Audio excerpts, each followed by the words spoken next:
Assalamualaikum warahmatullahi wabarakatuh. Alhamdulillahirabbil alamin.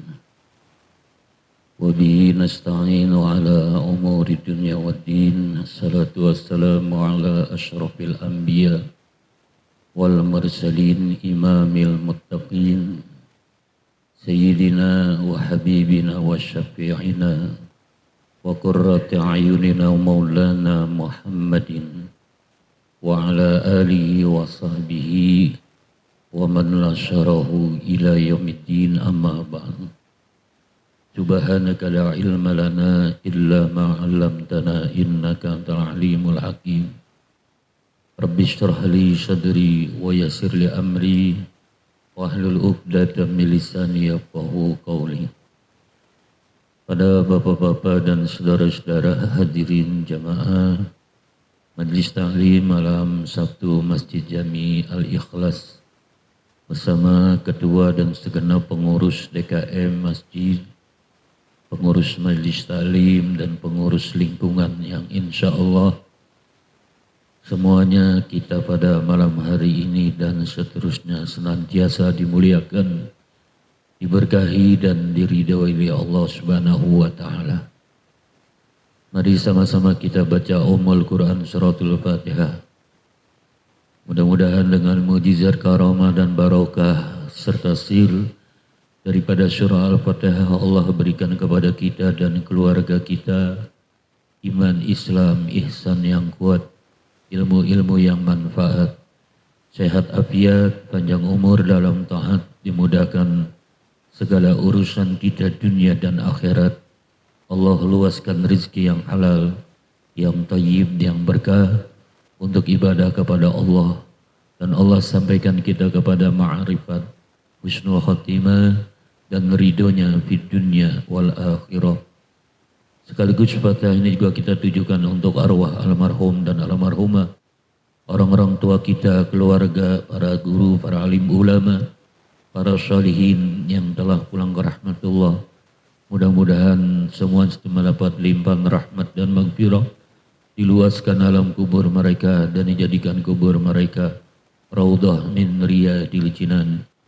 Dan juga Fatihah ini kita tujukan untuk Al-Mukarram Bapak Haji Aswirdaini Tara selaku wakif.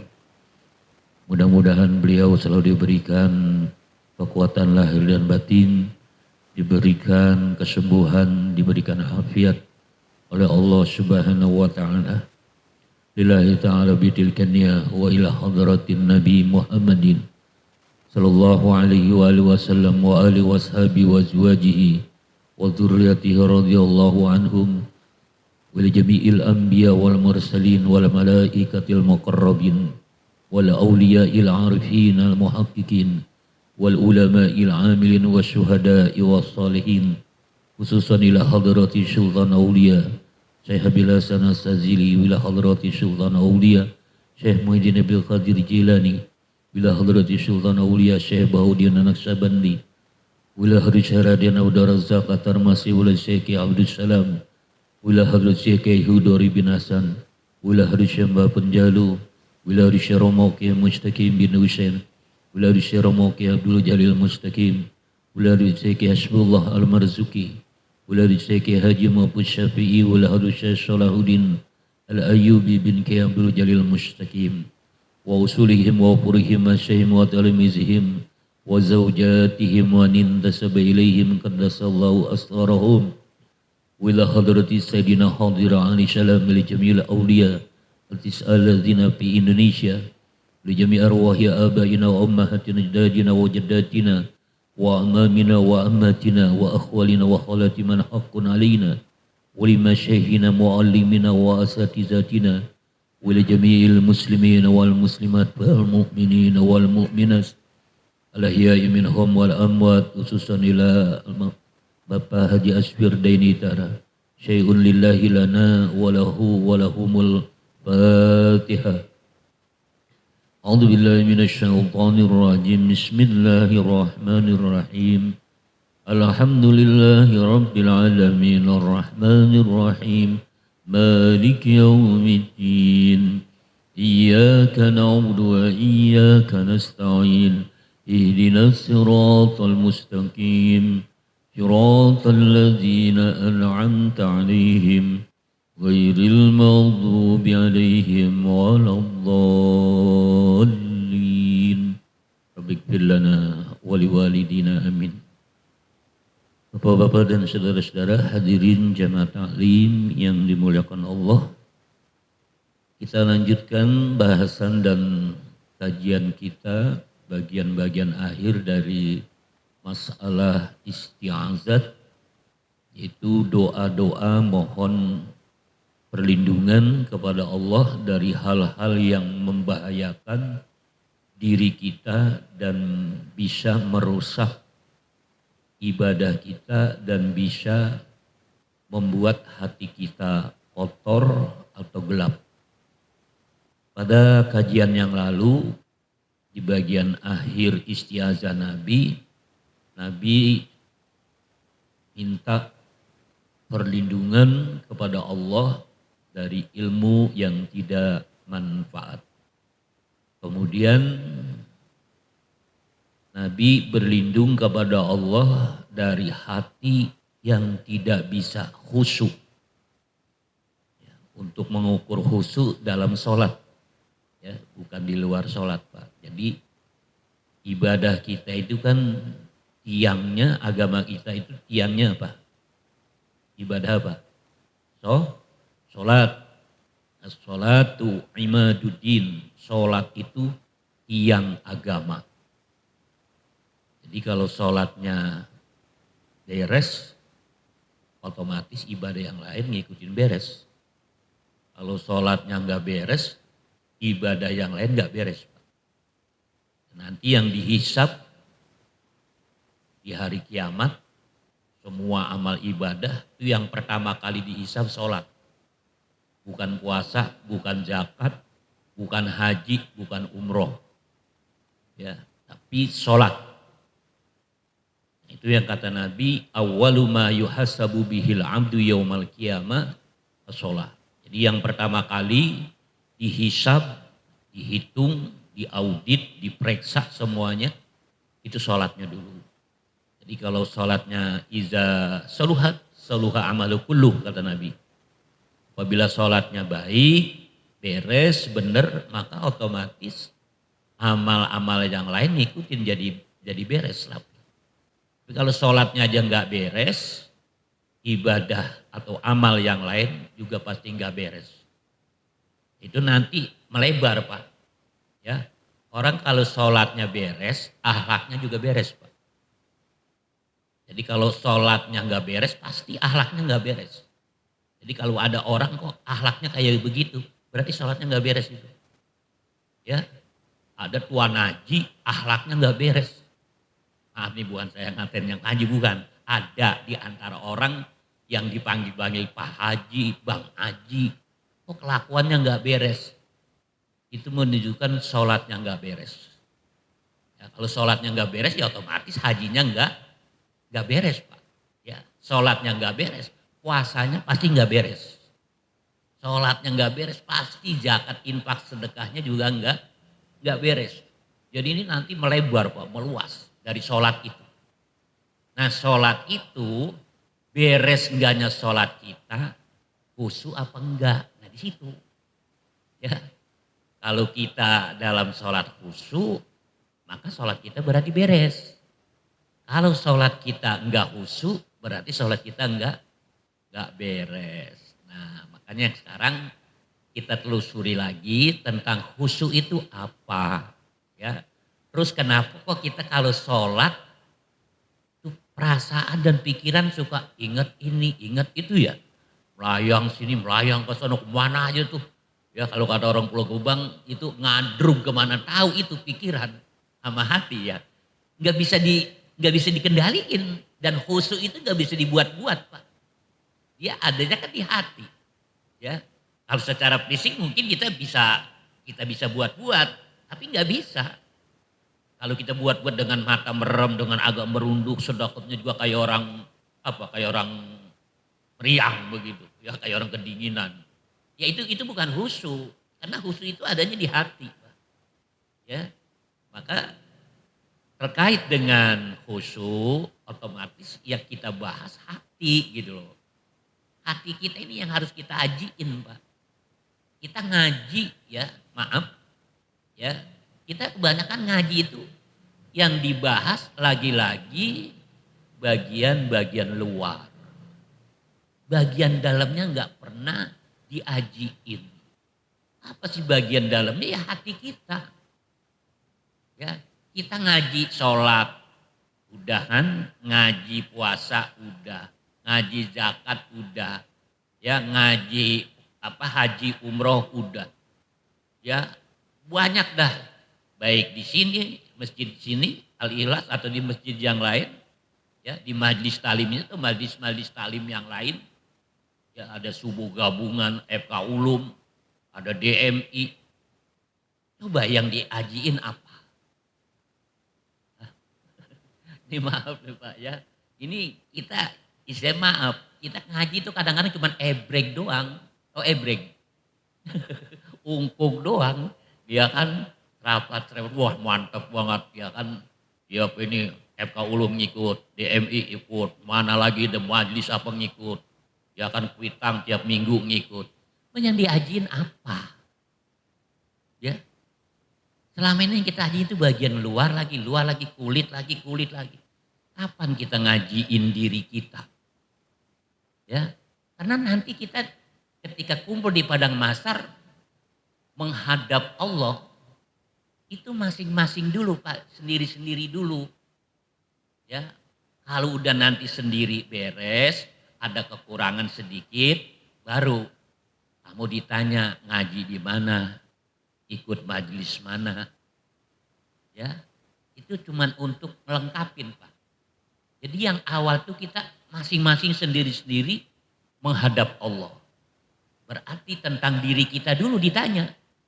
Kalau udah tentang diri kita, mana diri kita yang sebenarnya? Nah, ini yang kita kebanyakan kagak nge. Ya. Jadi diri kita hajiin, pertanyaannya diri kita yang mana? Ayo ada yang mana Pak diri kita? Ini yang lagi bersila ya, yang ngadep ngulon, yang ngadep ngidul, yang ngadep ngetan, yang pakai peci hitam, peci putih, yang pakai baju ini, baju itu, kain ini, kain itu mereknya. Itu diri kita. Ini bukan Pak. Ini cuman kerangka doang. Ya, ibarat burung sangkarnya doang ini Pak. Ini sangkar. Yang diri kita yang sebenarnya itu hati, jiwa dan ruh kita yang ada di balik jasad ya, tubuh kita ini. Itu yang akan terus berlanjut hidup. Cerita tentang kematian emang apa? Keluarnya hakikat diri kita dari tubuh badan kita, itu mati. Jadi diri kita yang sebenarnya keluar dari tubuh ini sebagai sangkar. Keluar kemana? Menuju Allah. Kembali kepada Allah. Wa ilaihi roji'un, innalillahi wa inna ilaihi roji'un, itu roji'un yang kembali diri kita. Mana? Ruh. Ya, ruh yang lapisan-lapisannya itu hati, jiwa, ruh, sir Pak. Itu dia yang lepas dari tubuh kita, itulah mati. Tubuh kita naik. Ruh kita naik ke langit. Nah jadi kita nih kalau udah bicara khusyuk Pak ya, kita harus kembali kepada diri kita yang sebenarnya bagaimana. Hati, jiwa, ruh dan sir kita. Itu hakikat diri kita. Ya, nggak bisa disentuh itu Pak. Nggak bisa dilihat oleh siapapun. Yang bisa lihat diri kita cuman Allah. Kita aja gak bisa ngelihat. Aneh kan? Kita yang punya diri dengan diri kita. Pernah ngelihat Pak? Pernah gak ngelihat diri kita yang sebenarnya? Gak pernah kan? Yang kita lihat ya ini aja kan. Kepala, tangan, perut, ya kan? Hati. Ini aja, badan ini aja. Yang sebenarnya diri kita malah justru kita nggak pernah melihatnya. Aneh ya. Punya diri kok nggak pernah ngelihat dirinya. Ini yang ribet tuh manusia begitu loh Pak. Iya. Jadi yang tahu siapa? Yang ngelihat diri kita siapa? Allah doang Pak. Malaikat aja nggak bisa Pak. Malaikat. Sekelas malaikat Rokib Atid itu nggak bisa melihat diri kita yang sebenarnya. Yang dilihat oleh Rokib Atid atau malaikat yang lain itu fisik kita Pak. Yang dikerjain itu apa badan kita. Ini kita nih malam Sabtu. Ya, fisik kita duduknya di mana? Di masjid. Cakep nggak? Cakep nggak? Cakep insya Allah cakep ya Pak ya. Kita duduk di masjid. Kalau duduk di masjid jelek terus duduk di meja judi apa? Ya duduk di masjid ini kita udah cakep gitu ya kan. Ya. Nah malaikat Rokib yang mencatat kebaikan ya apa adanya Pak. Badan kita adanya di masjid ngaji ya udah dicatat. Ya atau satu Fulan bin Fulan malam Sabtu hadir. Dia duduknya sebelah belor ngadep ngidul. Ya. Tulis lagi dua Fulan bin Fulan. Dia duduknya di sebelah kidul ngadep ngalor. Ngerti apa kagak saya ngomongin ini? Ngalor ngidul. Anak-anak sekarang mah pada kita ngomong begitu pada apa? Apaan sih ngalor ngidul ngetan ngulon. Ya, si tiga Fulan bin Fulan duduknya sebelah betan ngadep ngulon. Ada yang sebelah betan duduknya sebelah kulon ngadep ngetan. Itu aja sebatas itu doang Pak. Lebih dari itu enggak ada. Malaikat enggak pernah mencatat dia ini ikhlas, ini enggak ada Pak. Kenapa? Karena kalau udah ikhlas, urusannya bukan urusan badan lagi. Urusannya apa? Hati, jiwa kita dan malaikat punya keterbatasan Pak. Enggak mampu ke situ. Makanya kan dalam Al-Quran malaikat bilangnya apa? Subhanaka la ilma lana illa ma'allamtana innaka antal alimul hakim. Tuh, kan itu kan kronologisnya ayat itu Pak. Ketika Allah bilang ini ja'ilun fil ardi khalifah. Malaikat saya mau bikin khalifah di muka bumi. Untuk ngolah, mengelola, melestarikan alam. Apa kata malaikat? Ya Allah, ngapain segala apa manusia ini jadiin khalifah? Kami aja para malaikat itu ya. Kalau manusia mah entar dia pada berantem dah coba dah. Perang pada terjadi pertumpahan darah. Terus Allah bilang apa? Malaikat, aku ini Tuhan. Lebih tahu daripada kalian. Kalian itu tahu apa? Digituin sama Allah. Kenapa Allah ngomong sedikit ngegas? Karena malaikat rada songong Pak. Iya, malaikat aja songong ini. Bagaimana ya malaikat? Yang bilang begitu itu songong namanya Pak. Bilang, kenapa Adam manusia yang jadi khalifah? Kami aja yang, kami emang gak bakalan berbuat dosa. Ya, gak bakalan terjadi pertumpahan darah, tapi kalau manusia nanti terjadi pertumpahan. Jadi sok tahu gitu loh Pak.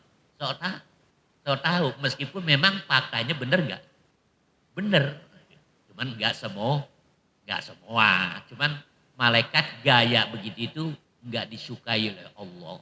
Makanya Allah sedikit ngegas, sedikit bentak, saya lebih tahu dari kalian. Itu bahasanya begitu dalam Al-Quran Pak.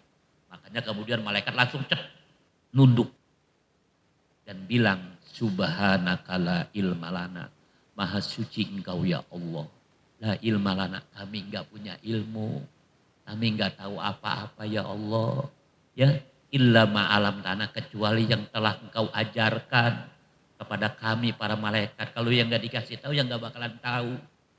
Ya sungguhnya engkau ya Allah yang maha tahu dan maha bijak. Hanya malaikat langsung Pak, ya langsung apa? Merunduk kepada Allah. Sekali digas sedikit doang. Itu malaikat. Kalau kita berapa kali digas, berapa kali dibentak sama Allah, metu aja kalau kata orang Pulau Gebang metu, tahu metu. Kepala batu gitu Pak, susah kagak berubah-ubah. Ya kan dibentak-bentak sama Allah. Kita ini sering dibentak, cuman kitanya nggak apa, kagak nyadar ya.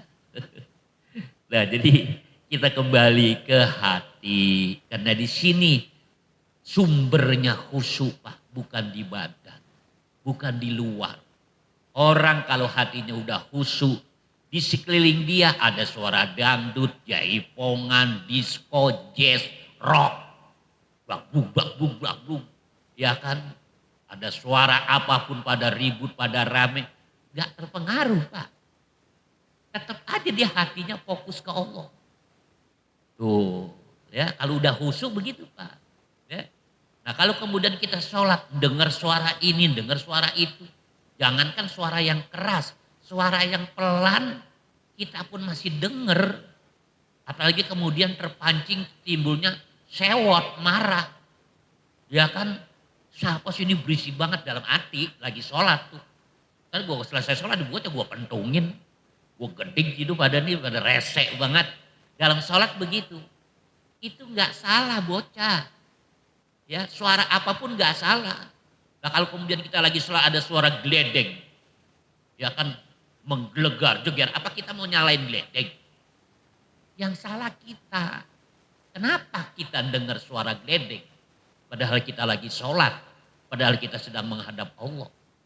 Mestinya segala suara apapun di luar sana lenyap dan senyap dari hati kita. Yang ada di hati kita cuman ingat Allah. Itulah khusyuk Pak. Jadi fokus kepada Allah. Jadi kalau bergeser dari itu berarti kita tidak khusyuk. Maka caranya untuk khusyuk bukan HP diselenin atau dinonaktifin. Ya, bukan suara-suara apalah yang dilarang. Tapi hati kita yang didandanin. Dirapiin. Ya. Kalau kita nggak ngerapin hati kita Pak, biar sepi banget, nggak ada suara apa-apa, tetap aja nggak khusyuk. Pikiran tetap aja bergerak kemana aja, perasaan tuh. Iya dah, coba ada Bapak. Kalau nggak banyak Bapak ada yang ngerasain sendiri. Ya. Makanya khusyuk ini tingkat tertingginya nih Pak. Begitu sholat Allahu Akbar, hilang, senyap, semua rasa, semua pikiran yang ada cuman Allah. Itu tingkat tinggi. Kita belum nyampe situ. Masih tangeh dah, masih jauh kita. Paling minim kita Pak, khusyuk kita itu ingat terkait dengan akhirat, alam kubur. Ingatnya ke situ. Allahu Akbar itu dalam sholat. Ya Allah, ntar kalau saya mati, sholat saya masih begini, ibadah saya masih kurang. Begitu Pak. Nah, itu udah bagus kalau begitu, ingat-ingat begitu Pak. Nanti kalau saya ditanya sama Munkar wa Nakir, bagaimana nggak bisa jawab ya? Wah habis deh gue digeblokin dah. Nah mikir-mikir gitu. Itu udah jalan menuju khusyuk. Itu nggak apa-apa, udah bagus begitu. Ya, atau ingat terbayang dibangkitkan dari alam kubur. Nanti kalau dibangkitkan dari alam kubur, bagaimana ya saya, badan saya, tubuh saya sempurna apa enggak? Karena nanti kan riwayatnya itu orang bangkit dari alam kubur Pak, itu macam-macam, banyak yang enggak sempurna Pak. Tubuhnya itu. Ya, ada yang palanya enggak ada Pak. Ada yang badannya ada semua, tangannya enggak ada. Ya, nah maaf kalau yang palanya enggak ada, kan di pala kita itu ada otak pikiran ya, akal pikiran. Ada mata, ada hidung, ada lisan, lidah, mulut, ada kuping. Emang dipakai apa dulu waktu hidup? Tuh, ya. Sampai kemudian bangkit di dalam kubur, kepalanya enggak ada. Berarti ada penyalahgunaan Pak kita. Yang ada di kepala kita, waktu kita hidup di alam dunia ini, banyak penyalahgunaan. Mulut asal ngomong, maki-maki orang, ngomelin orang, hina orang. Tuh, ya kan? Kuping begitu juga. Kalau urusan nasihat, ya kan bacaan Al-Quran, selawat, kagak nyamber kupingnya Pak. Tapi kalau dia dengar ngomongin kejelekan orang, fitnah, wah langsung dapat sinyalnya. Nah, ini dulu ngomongin si Anu ya, iya emang gue gedek buat sama dia. Tuh nimpalin dah tuh terus. Ya dia mah orangnya begini-begini gue benci banget. Berawal dari denger. Berarti kan penyalahgunaan. Ya kan? Giliran nasihat, giliran dengerin bacaan Al-Quran, sholawat, panas kata dia kupingnya. Dia pleng-plengan palanya katanya. Nah, kan berarti penyalahgunaan. Nah, yang begini ini Pak, nanti bisa jadi bangkit dalam kubur, palanya sumpung. Sumpung, ya kagak ada palanya copot Pak. Iya. Ada yang tangannya nggak ada Pak. Bangkit tangannya nggak ada. Coba bagaimana? Ini apa penyebabnya? Emang dulu waktu hidup di dunia itu tangan dipakai buat apa? Ayo loh, ya. Jangan sembarangan bikin tanda tangan. Jangan sembarangan bikin surat pernyataan ini, pernyataan itu. Jangan sembarangan bikin stempel. Ayo main jeplak-jeplok aja. Itu nanti tangannya nggak ada Pak, bangkit dalam kubur. Karena tangannya begitu. Ya, mau orang salah sedikit main gaplok. Ya, kan banyak gitu. Ya, apa ngechat di WA, di medsos. Itu kan pakai tangan. Nyebarin fitnah. Ya kan di grup disebarin. Si A tuh begini begitu. Dan nggak ada. Dia bikin-bikin jadi rame di grup. Sampai pada ribut antara grup. Sampai bubar tuh grup. Iya kan. Ini hati-hati Pak. Tangan kan yang bekerja. Nanti tangannya bangkit dalam kubur nggak ada Pak. Ada yang kakinya nggak ada. Nah, ngapain dulu di dunia tuh kaki dipakai buat apa? Jalannya kemana tuh kaki melangkahnya? Kalau kakinya melangkah ke masjid, ke majelis taklim, ya, ke rumah orang-orang soleh, keluarga, silaturahmi, atau keluar melangkah kaki untuk bekerja mencari nafkah yang halal. Nah itu insya Allah nggak apa-apa, sehat nanti utuh kakinya. Nah ini yang kakinya menujunya ke tempat-tempat maksiat Pak, ya atau mungkin pernah nendang orang.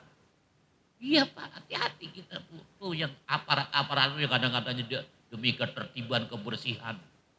Yang lagi bulan Ramadan apa itu kan pedagang-pedagang kolak main tendang-tendangnya itu polisi PP itu. Baru tiba jadi polisi PP aja udah belagu banget. Iya kan? Coba dilihat kan banyak kan rekamannya itu, ya kan di medsos. Ibu-ibu sampai nangis-nangis, ya kan dia dagang kolak. Habis ditebalik-balikin mejanya. Tangan juga, kaki juga. Itu yang begitu nanti bangkit dari alam kubur. Tangannya copot kagak ada, kakinya juga nggak ada. Bagaimana coba dah? Ayo, lihat. Semuanya itu nanti nyata loh Pak, bangkit dalam kubur. Iya. Nah, ini makanya semuanya tindakan kita, ya perbuatan kita ini kita jaga. Jangan kita sewenang-wenang, jangan kita semua maunya mentang-mentang kita misalnya punya wewenang, punya jabatan, ya kan jangan. Ya, karena nanti semuanya pasti ada balasannya. Faman ya'mal misqala dzarratin khairan yarah wa may ya'mal misqala dzarratin syarran yarah. Tuh, itu baru yang sifatnya zahir, Pak. Ada balasannya. Yang sifatnya batin, rakus, Pak. Ya, kita punya jiwa rakus. Ntar bangkit dari alam kubur, ya di hari kiamat, itu kepalanya kepala anjing, Pak. Iya, nanti itu ada yang bangkit kepalanya anjing. Ya, bisa ya, bisa Allah bikin begitu. Orang manusia aja bisa lihat visualisasi itu. Film kartun palanya babi, ya kan? Itu film kungfu juga ada tuh yang palanya babi ya, palanya anjing. Iya, nah itu semuanya Pak cerminan gitu ya. Yang susah diatur dalam hidup itu. Ya kan? Disuruh ngalor, dia ngidul, suruh ngetan, dia ngulon. Nanti bangkit dari alam kubur kepalanya babi Pak. Tuh, iya. Tuh koruptor-koruptor tuh nanti palanya anjing Pak sama babi tuh. Iya, bener loh. Iya, udah rakus semua itu. Ya, orang koruptor tuh orang rakus semua, Pak Toma semua. Orang kalau udah lebih dari cukup masih ayo aja Pak, itu namanya rakus. Kecuali kita yang memang kekurangan gitu ya. Mungkin umpamanya melakukan korupsi itu masih ya wajarlah dia hidupnya kekurangan. Kan begitu. Nah ini duitnya udah triliunan masih ayo aja. Uang negara, uang rakyat diapain? Digeragotin. Itulah Pak, bajingan-bajingan tengik. Ya kan kalau udah bajingan ribet Pak. Ya kan mendingan bajing daripada bajingan. Kalau kalau bajing Pak, kabur dah. Ya kan daging yang dimakan cuman apa kalau bajing. Tapi kalau udah bajingan, aspal, besi, semen, ya kan MBG. Tuh Pak, namanya bajingan tuh begitu. Lebih parah daripada bajing. Iya. Nah, itu semuanya nanti Pak kelihatan. Jadi apa yang ada di hati jiwa kita berupa karakter, sifat, itu nanti diwujudkan di hari kiamat ketika kita bangkit dari alam kubur tuh pada tiupan sangkakala malaikat Israfil yang kedua. Iya itu renungin dari sekarang. Kita lagi sholat tuh ingat yang begitu. Itu udah kategori bagus. Ya, pokoknya kalau kita sholat masih yang kita pikirin ya atau yang kita rasakan masih mondar-mandir seputar duit, ya kan seputar jabatan, seputar bisnis, ya, seputar kerja, seputar apa aja perempuan yang terkait dengan dunia, berarti kita belum khusyuk.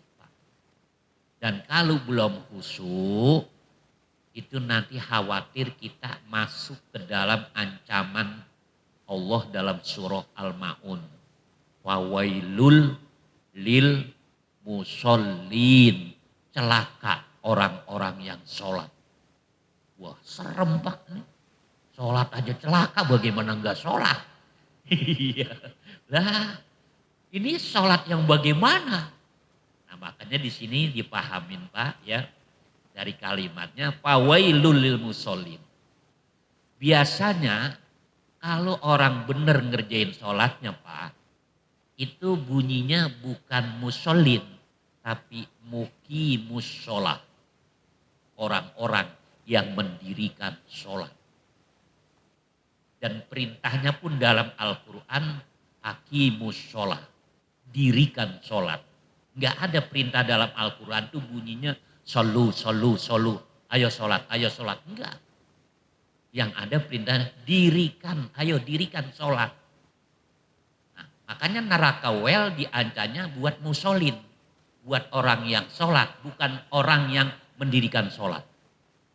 Jadi kalau namanya musolin, orang yang sholat ya sebatas ngerjain. Yang penting gue ada gugur kewajiban. Nah itu namanya musolin Pak. Kalau yang benar-benar sholat luar dalam, itu namanya muqimus sholat. Makanya doa Nabi Ibrahim bener gak? Robbi ja'alni muqimas sholat. Ya Allah jadikanlah aku orang yang mendirikan sholat. Bukan yang sholat, mendirikan sholat. Nah Nabi Ibrahim paham Pak. Ya, nah, kita harus paham juga kalau gak begitu. Sampai mati kita sholat kita agak bisa sempurna, gak bisa khusyuk. Jadi sholat. Ya. Alladzina hum an sholatihim sahun. Siapa orang sholat yang diancam neraka wel? Alladzina hum an sholatihim sahun. Itu orang yang lalai dari sholatnya. Lalai di situ. Pertama, suka nunda-nunda waktu. Ntar dulu. Mau sholat asar, udah mau maghrib baru sholat. Tuh. Sholat maghrib udah mau isya baru sholat. Isya. Udah mau subuh baru sholat. Ini namanya apa? Melalaikan sholat. Itu pertama. Yang kedua, sholatnya tepat waktu, berjamaah, saf paling depan. Tapi hatinya mikirin perempuan. Hatinya mikirin duit. Hatinya mikirin jabatan. Hatinya mikirin bisnis. Nah itu juga diancam neraka well Pak. Ya, luarnya tadi udah bagus, cuma dalamnya. Masih apa? Masih ambrak-ambrakan. Iya. Ya Allah, ya, ya mudah-mudahan aja Pak kita, saya ingin jelasin begini Pak, kita semuanya nggak usah kecil hati ya, kita tetap optimis gitu ya, dibarengi dengan ya minta pertolongan kepada Allah, ya Allah tolonglah saya biar hati saya itu khusyuk dalam sholat ya, jangan kemudian waduh sholat diancam neraka well, mendingan gue berhenti dah sekalian sholat. Ngambek dia. Ya kan, sholat masuk neraka juga, mendingan gua nggak sholat aja udah sekalian. Jangan, ya tetap orang yang sholat meskipun belum khusyuk jauh lebih baik daripada orang yang nggak sholat sama sekali. Ya mudah-mudahan meskipun nggak sampai khusyuk atau khusyuknya masih sedikit sebentar, ya nanti dapat kebijakan dari Allah. Yang penting kita sekarang terus aja belajar khusyuk, belajar ilmu khusyuk. Ini ilmu yang gak lama lagi diangkat loh Pak. Yang saya terangin ini gak lama lagi ilmu ini diangkat. Karena Nabi itu pernah bilang sebelum hari kiamat, ilmu itu akan diangkat oleh Allah. Dijelaskan oleh para ulama ilmu tentang khusyuk. Dengan kata lain ilmu yang terkait dengan hati dan jiwa kita. Itu diangkat. Atau lebih saya perjelas lagi, ilmu tasawuf pertama kali diangkat Pak, dari muka bumi. Iya, makanya sekarang mumpung masih ada, kita sama-sama bareng ngaji. Biarin, ya kan istilahnya, kita itu memang kalau ngaji begini Pak, kita istilahnya gimana ya, kena mulu gitu. Aduh, wah kena lagi, gua lagi. Waduh, salah mulu kayaknya gua nih. Emang begitu Pak, itu berarti normal Pak. Dan itu pertanda kita akan beres Pak. Yang repot kan diterangin apa aja cuek aja dia. Nggak merasa kena gitu. Malah dia kadang, tuh si Anu tuh pelit, apa kagak, begitu. Ya. Tuh si Anu tuh dia riak tuh, begitu Pak. Itu berarti bahaya orang kayak begitu Pak. Justru kalau kita ngaji, dengerin ceramah, dengerin khutbah, kok terasa kena dengan diri kita, berarti itu yang benar Pak. Waduh, gua kena tadi khutbah, khotib nyampainya begitu, gua itu begitu. Nah, astagfirullahaladzim. Nah, ini positif Pak. Tanda dia akan menjadi orang baik. Bahaya ketika ceramah, khutbah, ngaji begini, dijelasin ada sesuatu yang menghantam dirinya sebetulnya, tapi dia nggak merasa. Dia malah si Anu gue mah kagak begitu. Pelit, wah gue mah kagak pelit, si Anu tuh yang pelit banget. Jadi dia malah ngelemparin ke orang gitu loh Pak. Nah itu justru yang begini nih negatif Pak. Bahaya orang kayak begitu. Iya, mana kalau kita lagi ngaji begini deh Pak. Pokoknya udah biarin perih ya perih, udah pedih ya pedih. Iya kan? Yang namanya lagi diobatin Pak ya pasti begitu. Kita punya luka nih, koreng apa? Coba dikasih obat, ditaburin obat. Penicillin kayak apa kayak, ya kan ada luka, perih nggak? Nah, itu berarti ada reaksi Pak. Yang menunjukkan insya Allah ada kesembuhan. Itu yang repot ini kan, ya sakit gitu loh Pak. Tapi nggak merasa sakit gitu loh. Merasa sehat-sehat aja. Sehingga sulit untuk dikasih obat. Sakitnya apa? Orangnya jingkrak-jingkrakan aja. Dikasih obat apa gitu kan. Orangnya gue lagi jalan sini jalan sono. Bingung dokter juga mau ngasih obat. Ya kan kita juga keluarganya bingung mau dibawa rumah sakit apa enggak. Mau dibawa ke dokter apa enggak. Orangnya begitu. Padahal sebetulnya sakit. Cuman pura-pura enggak sakit. Nah kita itu suka begitu Pak. Kita tuh kalau ada ceramah, nasihat, khutbah, ngaji begini, yang terasa kemudian di hati kita, aduh, gua itu kayaknya, saya itu ya. Ya itu berarti tanda kebaikan masuk. Ketika kita melemparnya kepada orang lain, menuduh kepada orang lain, justru itu reaksi yang negatif. Dan kita nggak bakalan jadi orang baik kalau begitu Pak. Ya. Jadi ayo ya untuk membangun kehusuan dalam sholat ini, kita tata, kita rapiin, bersihin hati kita. Ya, nah, yang kita bersihin apa? Yang pertama, hubud dunianya Pak. Ya, cinta dunianya hilangin. Cintanya loh Pak, bukan apa namanya dunianya itu dihambur-hamburkan atau dibuang, bukan. Ya, tapi cintanya jangan. Karena dalam hati orang beriman itu Pak, gak mungkin dan gak bisa kumpul cinta Allah tapi juga cinta dunia, itu gak bisa. Kalau cinta Allah ya udah Allah. Dunia buang. Kalau mau cinta dunia ya silakan. Cinta Allah gak bakalan masuk ke dalam hati kita. Itu permasalahannya Pak. Nah, kalau kita bahasanya membuang cinta dunia Pak, itu maknanya dunia itu jangan berlebihan dalam senangnya, dalam sukanya, dalam cintanya, dalam sayangnya. Biasa-biasa aja. Rumah gede tapi biasa-biasa aja gitu loh Pak. Lihat Nabi Sulaiman. Siapa sih yang punya istana kayak istana Nabi Sulaiman? Siapa sih yang punya kekayaan seperti kekayaan Nabi Sulaiman? Siapa sih yang punya jabatan melebihi jabatan Nabi Sulaiman? Siapa sih yang punya ilmu melebihi ilmunya Nabi Sulaiman? Tapi beliau biasa-biasa aja. Di dalam hati jiwa beliau tidak ada cinta kecuali kepada Allah. Nah kita ini bagaimana bisa khusyuk? Lah kita lebih kenceng cinta dunianya daripada cinta Allah. Iya. Makanya begitu takbiratul ihram Allahu Akbar. Mobil mewahnya yang terbayang. Iya kan?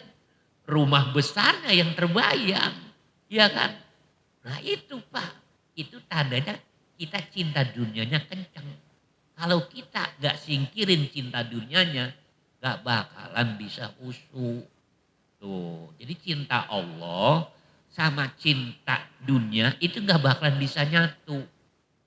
Ayo buang cinta dunianya. Bukan dunianya yang dibuang, cintanya aja Pak. Ya, mobil tetap rawatin yang bener. Rumah, istri rawatin yang bener. Ya kan, jangan tuh istri punya istri kremot banget. Ya kan, dandan, suruh dandan, beliin kosmetik. Ya, rumah rapiin. Kalau memang perlu renovasi, renovasi. Mobil, ya sekiranya udah sering batuk-batuk mulu, ya kan ganti. Itu aja Pak, dunia tuh begitu. Ya, yang dilarang kan cintanya doang. Coba kalau ini namanya cinta kan berarti urusannya apa? Hati gitu loh Pak. Nempel tadi di situ, otomatis ya kita di kapan aja di mana aja, ya ingat. Ingat aja sampai kita dalam sholat ya pasti ingat. Kenapa? Karena dia udah berbentuk cinta. Jangan sampai berbentuk cinta Pak. Jadi bahasa orang-orang bijak itu, jadikanlah dunia itu dalam genggaman tangan kamu. Dan hati kamu adalah Allah dan akhirat. Itu. Jadi genggam aja dunia. Sebanyak-banyak gak apa-apa Pak. Itu. Jadi orang kaya bukan dilarang. Agak ada Islam melarang orang kaya. Islam melarang orang punya mobil, punya rumah. Enggak ada Pak. Ya, bahkan ya kita disuruh untuk mencari dunia sebanyak-banyaknya, tapi tujuannya untuk akhirat itu. Biar apa? Biar nanti harta kita, kekayaan kita, jabatan kita menjaga dan membela kita di akhirat. Itu ketika kita urusannya berat nanti menyangkut harta, itu Pak ya. Nanti harta kita akan menjelma, ya Allah. Mohon si fulan jangan dimasukkan ke dalam neraka. Kamu siapa? Ditanya, aku adalah hartanya, kekayaannya. Kok kamu bisa nyembelain dia? Iya, karena saya dicari dengan cara yang halal.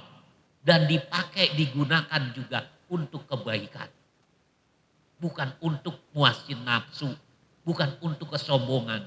Makanya dibelain kita Pak, dengan harta kita. Tuh, ya. Nah kita bisa begitu kalau harta itu nggak sampai kita cintain Pak. Dengan kata lain, jangan sampai kita menjadi budak harta. Jangan sampai kita menjadi budak jabatan. Jangan sampai kita menjadi budak perempuan.